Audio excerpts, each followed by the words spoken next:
Welcome in, and thanks for joining us for the WHHI Daily News, where we strive to bring you more Lowcountry news more often. I'm Bob Stevens.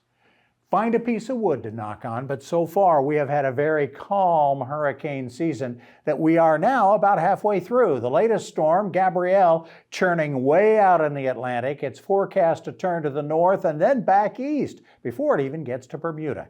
Experts say the calm season is so far due to an unusual surge of dry air, a Saharan dust storm smothering development of the storms, and cooler water temperatures off the west coast of Africa. But there's always a but, right? Waters in the Gulf of Mexico are dangerously warm, and if anything develops there, the situation could intensify rapidly.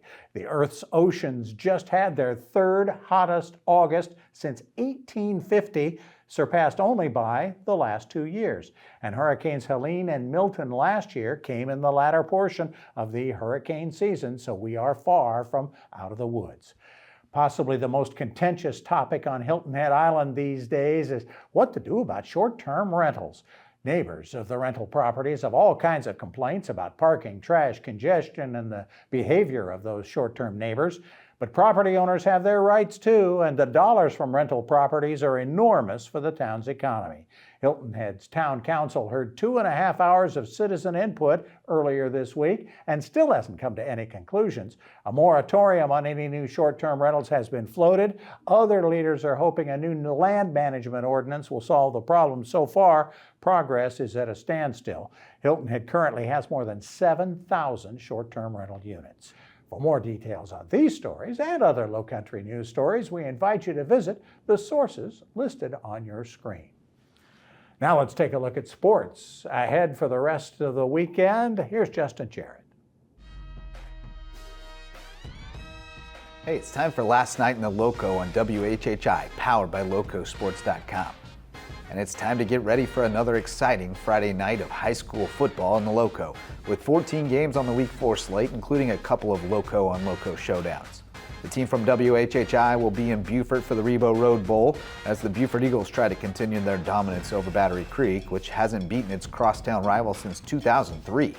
Both teams are coming off their first wins of the season last week and looking to build momentum heading into region play. Hampton County will be the site of a second straight showdown between Lowco powers as the Hurricanes look to bounce back from last week's loss to Bluffton when they host the Hilton Head Seahawks in what should be an entertaining matchup. Speaking of the Bobcats, they'll take their undefeated record and number 10 ranking in Class 4A on the road for a tough test at Class 5A Lucy Beckham on Friday. Bluffton's offense has been unstoppable thus far. Beaufort Academy is the area's only other undefeated team, and the Eagles face their toughest test to date when they host Dorchester Academy in a clash of Skeeza 1A contenders, while Hilton Head Christian Academy welcomes Skeeza Power Hammond to the cage. Hardyville is at home against Lee Central. Thomas Hayward hosts Faith Christian, and Colleton Prep welcomes Clarendon Hall to Walterboro. We'll preview every game on the slate tonight on the Lowco Sports Lowdown. For Lowco Sports and WHHI, I'm Justin Jarrett. Until next time, go Lowco. Plenty of big stuff ahead on this edition of the WHHI Daily News. We're going to talk about how you can get involved with Second Helpings, the great group of folks who are helping out in the Lowcountry, throughout the Lowcountry. We'll talk about that. We'll also talk about getting around the town of Bluffton without a car next Monday. Ponder that one for a moment. And we'll talk engineering and how all of our roads get paved with Beaufort County's Engineering Division Chairman when we come back on the WHHI Daily News.